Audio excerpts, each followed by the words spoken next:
Bismillahirrahmanirrahim. Assalamualaikum warahmatullahi wabarakatuh.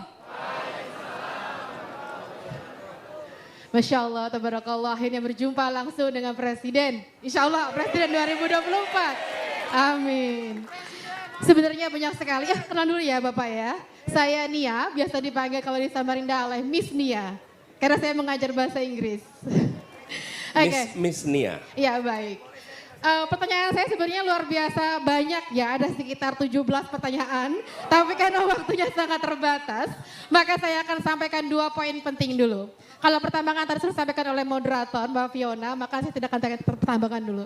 Pertama, terkait lingkungan yang berhubungan dengan pertama tadi Bapak sampaikan. Sebelumnya ketika tahun, saya lupa tahun 2010, 2011 saya lupa.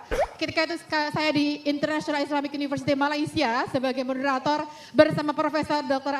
Emil Salim. Discuss terkait tentang lingkungan dan pertambangan di sana. Lalu saya sempat berbisik-bisik dengan beliau dan bertanya, sangat disayangkan sekali untuk Samarinda, bahkan mungkin untuk Kalimantan Timur, pertambangan ini cukup besar, betul? Miss Nia, Iya. Miss Nia 1 menit ya, bukan 1 jam Miss Nia. Iya, baik. Ya, lalu saya tanyakan ke beliau, sayang sekali banyak sekali holder-holder ini, stakeholder terutama perusahaan tambang tidak begitu peduli tentang terkait lingkungan itu sendiri. Dan Profesor Emil Salim begitu genjot, begitu semangat, begitu mengencourage sekali lingkungan, ekologi, ekonomi begitu maksimal. Lalu saya tanyakan kepada beliau, bagaimana sih beliau ini memaksimalkan untuk mengencourage perusahaan-perusahaan tambang tersebut. Nah ini saya tanyakan langsung kepada Bapak Anies Baswedan. Bagaimana tanggapan Anda terkait usaha maksimal dari profesor-profesor terkait lingkungan dan tambang ini sendiri? Pertama. Yang kedua, terkait missing point. Setiap daerah ketika Bapak Anies Baswedan datang ke Samarinda atau ke kota-kota lain, adakah missing point atau hal yang Bapak mungkin terlupa? Boleh saya lanjutkan Bapak? Boleh saya lanjutkan sebentar? Ada missing point, apa yang agenda apa yang Bapak terlupa dalam agenda tersebut? Baik. Terima kasih. Wassalamualaikum warahmatullahi wabarakatuh.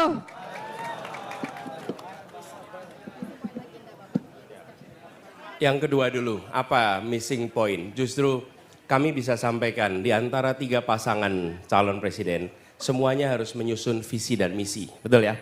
Nah, pasangan nomor 1 adalah satu-satunya yang menyusun visi misinya menggunakan, kalau bisa dibilang 2 dimensi. Satu adalah dimensi sektor.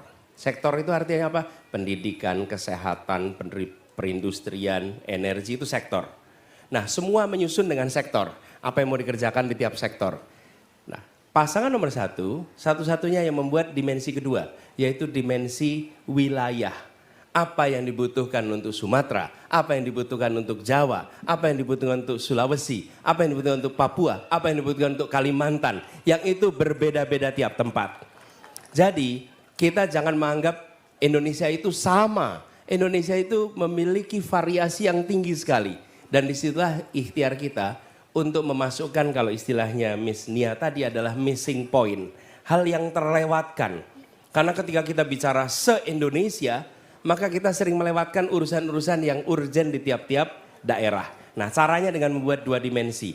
Dimensi sektor dan dimensi wilayah atau dimensi teritorial. Teman-teman boleh download visi misinya, Anda lihat di situ, sudah ya? Terima kasih. Makasih buat yang sudah download. Kasih tepuk tangan boleh dong yang sudah download. Buat yang belum silahkan download, nanti kemudian Anda baca. Dan Miss Nia itu ada bahasa Inggrisnya juga Miss Nia. Jadi kalau mau dibagi kepada mereka yang menggunakan bahasa Inggris. Yang kedua, soal lingkungan hidup. Begini teman-teman. Dalam pengalaman kami, pelaku usaha itu nurut pada pemerintah. Nurut sama pemerintah. Pelaku usaha itu nggak akan bertumbukan dengan pemerintah. Pelaku usaha nurut.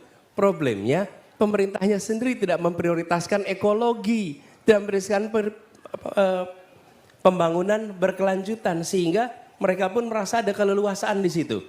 Sudah saatnya negara tidak diatur oleh para pelaku usaha. Dan sebaliknya. Justru negara yang harus mengatur pelaku usaha. Saya mengalami mengelola Jakarta dan ketika saya proses kampanye hingga bertugas di Jakarta didukungnya oleh rakyat kebanyakan, bukan oleh para pemilik modal yang besar, bukan. Dan ketika saya bertugas, saya panggil mereka. Kita menginginkan Jakarta yang A, B, C, D. Mari kita sama-sama. Dan mereka ikut. Jadi saya yakin ketika diundang dan ditunjukkan masa depan praktek merusak lingkungan itu setara dengan praktek perbudakan.